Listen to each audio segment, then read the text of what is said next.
Types of guitars.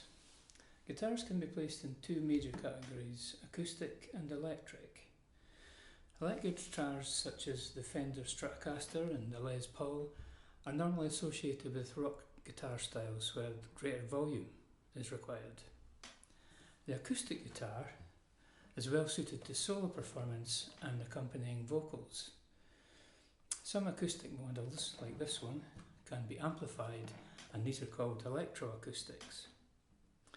We'll be looking at just the acoustic guitar in this course, although of course many of the principles of playing the instrument apply equally well to the electric. Acoustic guitar comes in various shapes and sizes.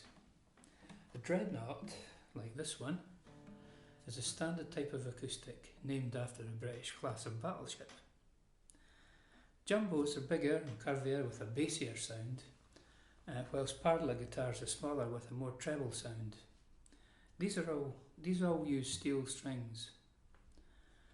Classical guitars have nylon strings, a flat fingerboard, a wide neck, and a lighter string tension which makes them easier on the fingers. Travel guitars can be steel strung or nylon strung.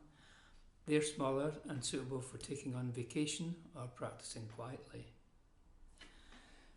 This particular model is a vintage VEC 1100N electro-acoustic guitar made by John Hornby Skews.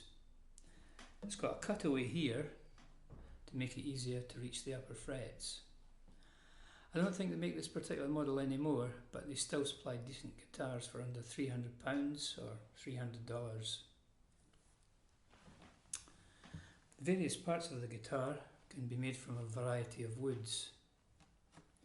Spruce is stiff with a good all-round tone and is the most commonly used topwood in steel-strung guitars.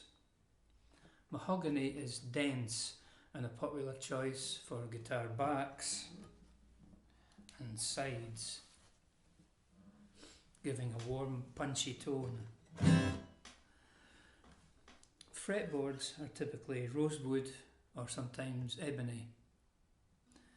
Cheaper acoustics use laminated woods, whilst more expensive guitars use solid woods.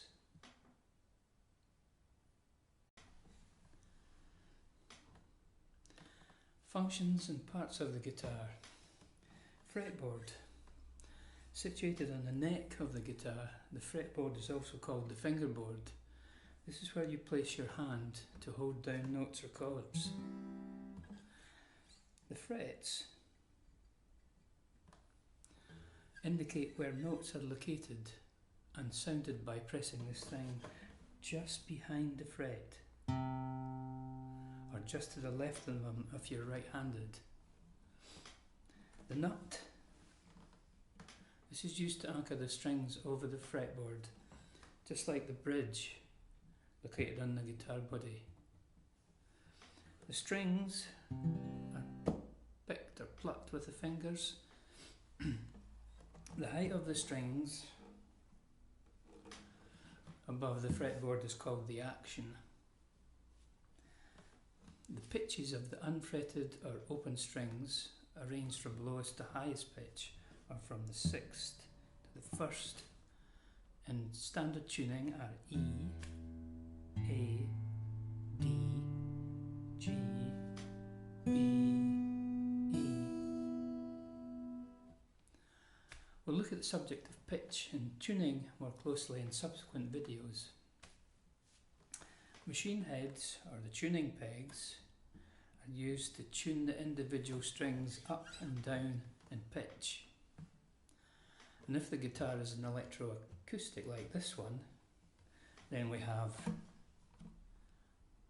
a jack plug socket for plugging in a cable to connect to an amplifier, and volume and tone controls for amplified playing, normally situated in the top side of the guitar.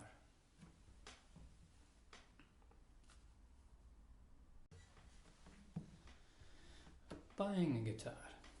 The best way to shop for guitars is to go to a music store and try some out.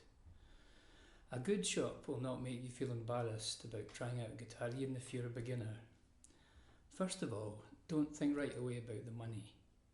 Instead, try out as many different guitars as you can.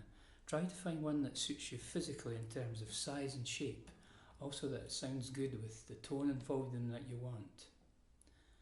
Don't limit yourself to just trying guitars in your price range. You should always try to play the top of the line models to get a feel for what a good guitar feels, plays and sounds like. Remember that if your local music store is one of those old-fashioned stores where you have to ask permission to play a guitar, then do ask. If they still don't want you to play the good stuff, then just go somewhere else. If this is the first time you're buying a guitar, you should definitely ask a lot of questions. You can ask the salesperson to play several guitars for you so that you can hear how different ones sound. Use your eyes as well. Although the most important thing when you buy a guitar is the playability and tone, it should also be well made. Here are some things to look out for. Rough edge frets, fret edges, gaps in the neck and body joint, or twisted and uneven necks. Remember to look at the neck from the side. A very slight bow is normal and necessary to keep the strings from buzzing on the frets, but it shouldn't be extreme. When you're looking straight up the neck from the bottom of the body, the neck should not twist to the right or left or have any humps or dumps, dips. If you're serious about a guitar, finger every fret position and so on each string to make sure there are no dead notes or buzzes. In the next video, we'll cover holding guitar, positioning the hands and fingers and choosing the right strings.